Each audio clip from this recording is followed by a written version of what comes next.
Welcome back to the Forensics Detailing channel. Today we're going to be looking at a new range of polishing pads from a company called Moore.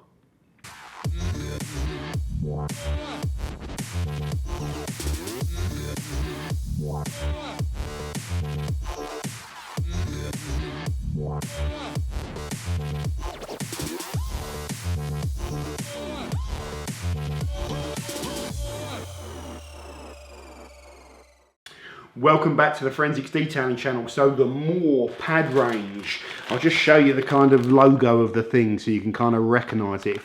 If that actually zoomed in, this camera's got a mind of its own. Now about a month ago I did a couple of videos exploring every single, well not every single, as many as I could feasibly do, and I went and spent a fortune buying up pads to put in that video, and I bought some Lake Country pads because I'm a fan of those particular pads. I wanted to have them in there. And Joe, I bought them off Joe from Auto Glands, and I've known Joe for years, and he mentioned to me when I was shooting the video, and I mentioned it at the end of the video, that he was looking to put out a new range of kind of pads in the UK. They're already out there, this company, so they're not brand spanking new. Dutch company, I believe. But he was looking to offer these kind of Moore pads in the UK. But he wasn't ready to kind of sell them yet. He wanted to test them out for himself. Sent me a whole bucket load of pads, a ridiculous amount of pads, which is incredibly generous. Got to be well over 100 quid's worth of various types of pads there. And just, said have a play around with them and tell me what you think. And it had been good to get them in that video actually, but they, like I say, they weren't available. So there's no point in telling you about product if you can't go and buy it. So they are now looking to launch this range, so I'm getting the video ready just as they kind of go live with it so I can tell you about it. And if you want them, you can go and buy them. And I'll link in all the distributors that are selling it. It's important to say that Joe is offering it to various companies to then sell it. I don't know what the word for that is. So he's distributing it, I guess. If you're interested as a kind of detailing company, if you're watching and you want to distribute it, I'll put the contact details for Joe in there and you can ask him and inquire about the pads if you want to select them. But I'll also put all the links that Joe gives me for the various people that are going to be selling these pads so you can go and buy them. Right, that's the first stuff over and done with.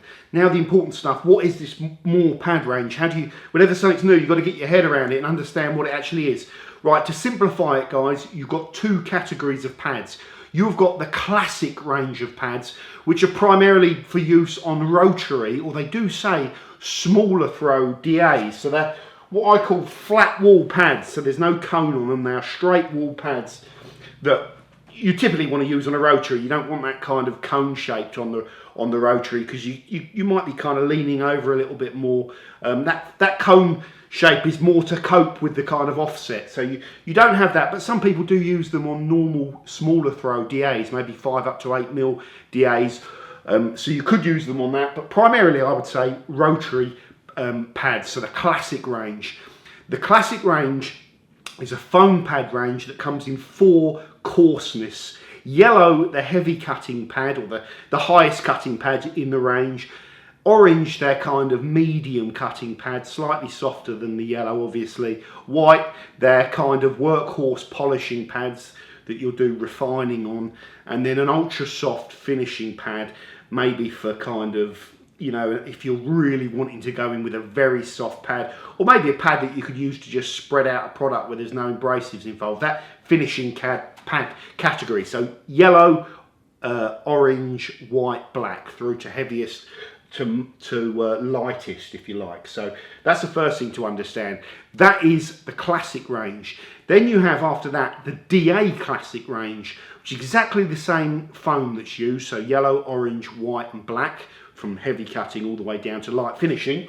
But in your cone shaped kind of variety, your cone shaped format with a hole in the middle, that are specifically designed for dual action machines, perhaps with a longer throw, where the pad is kind of being worked more, so you get that kind of more sweeping of the pad over the surface, and without the flat wall you can get the kind of the pad kind of moving around a little bit more. So these are cone shaped, developed primarily to stay flatter.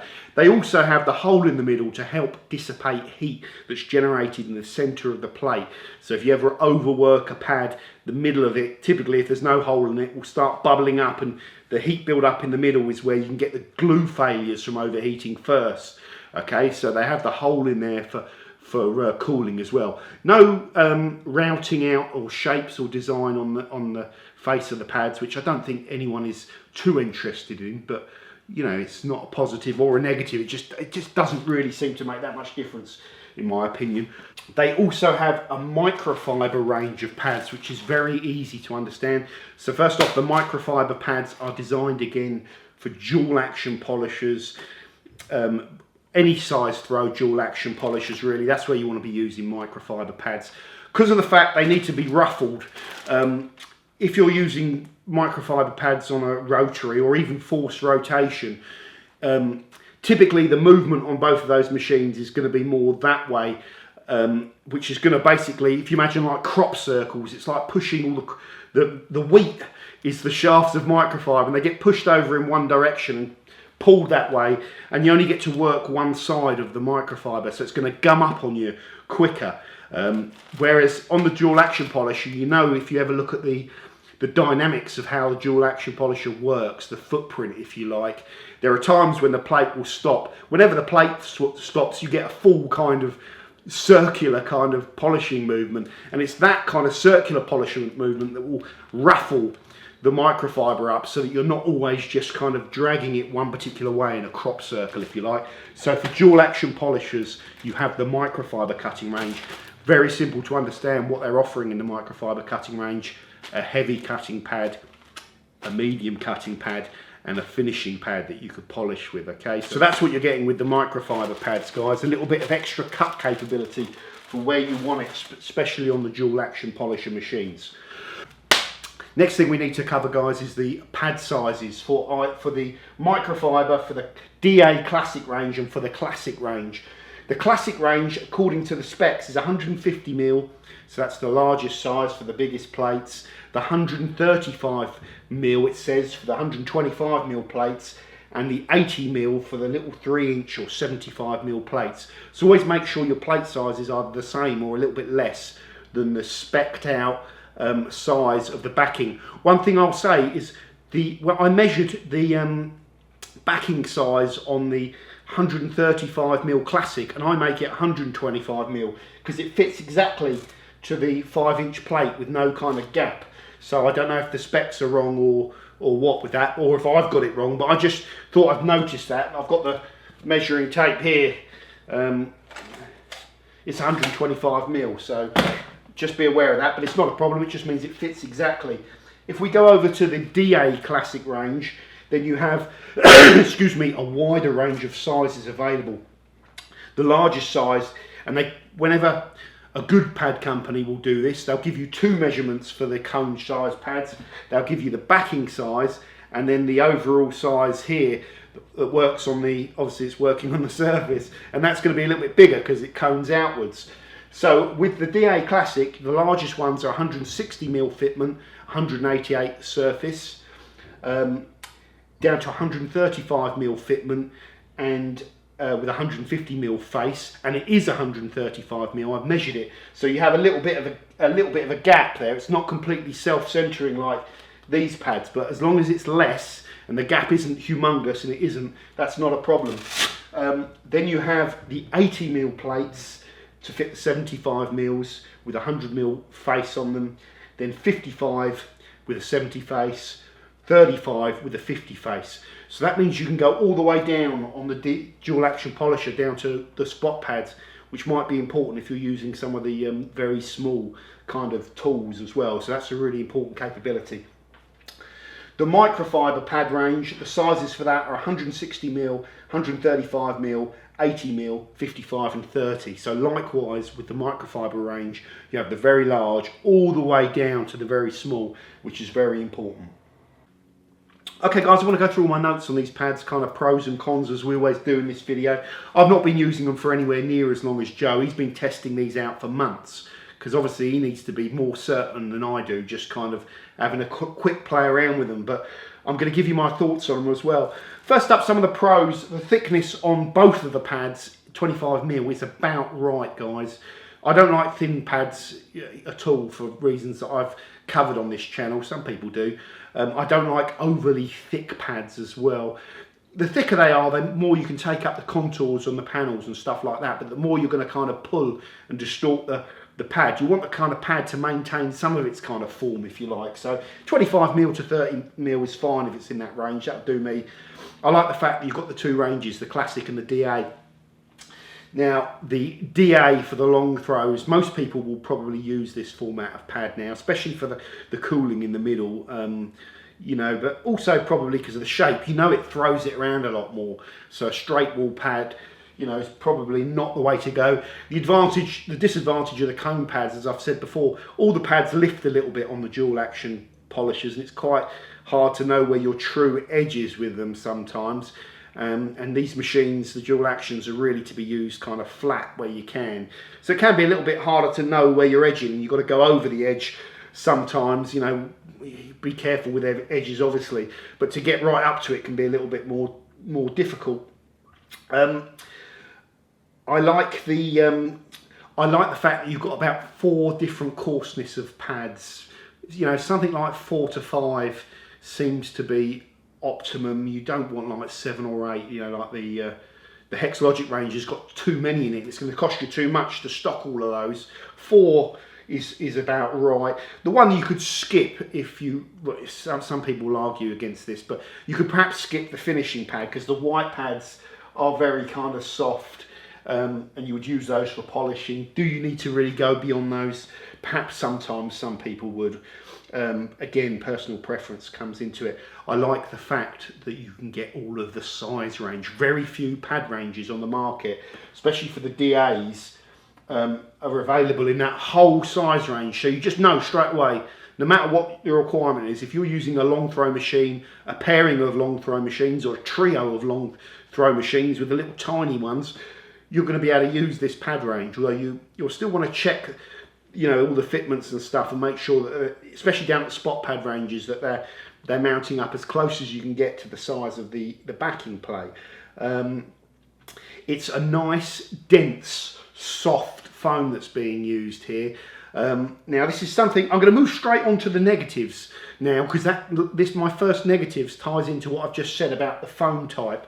And I've put here, it could be an argument that you want a stiffer pad in the foam range. So when I did the foam pad review, some foam pad ranges, their coarsest option is very aggressive. It's very tough. It's really hard. The pad needs to warm up before it softens.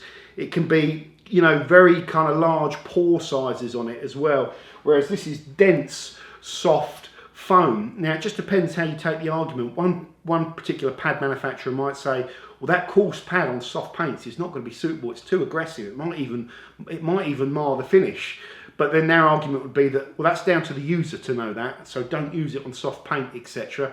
Another approach might be, we go up to a safe level and we stop there, and we don't go beyond that because it could have adverse effects. But some people might want a coarser pad in this particular range. The good news is that if you're ever working on that absolute rock hard paint and you're on a dual action polisher and you need more cut capability, then you step up to the microfiber pads with the extra heavy cutting pad or the normal cutting pad as an option. And you will get a little bit more cut with those microfiber pads, but you're just going to have to manage them a little bit more, a little bit more involved to kind of clear them out and maintain those pads and make sure they don't gum up when you're kind of using them and all that sort of stuff. So that was one negative, that you could want a coarser pad in the range.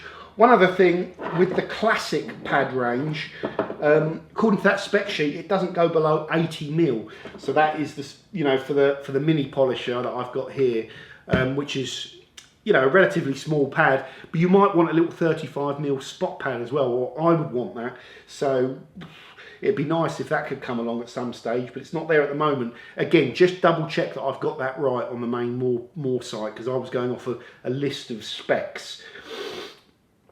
Another negative that is what I mentioned earlier on, that the DA Classic is 135mm backing and the plates are 125mm typically.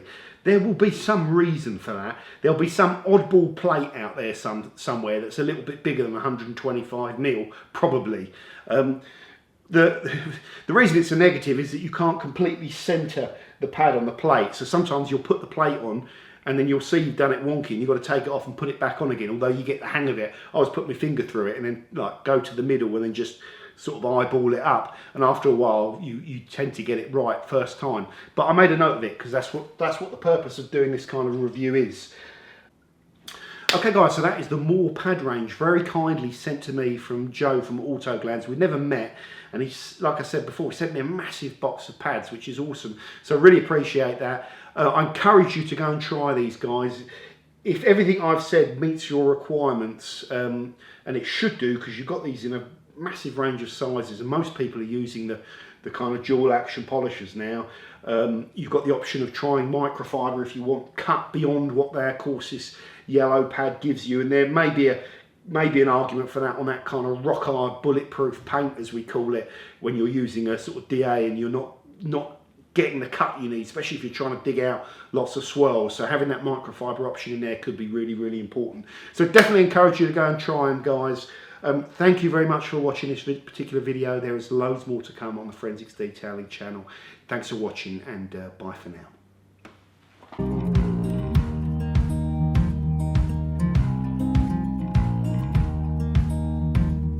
Holding on to what I knew, but the moment's gone. Where was I when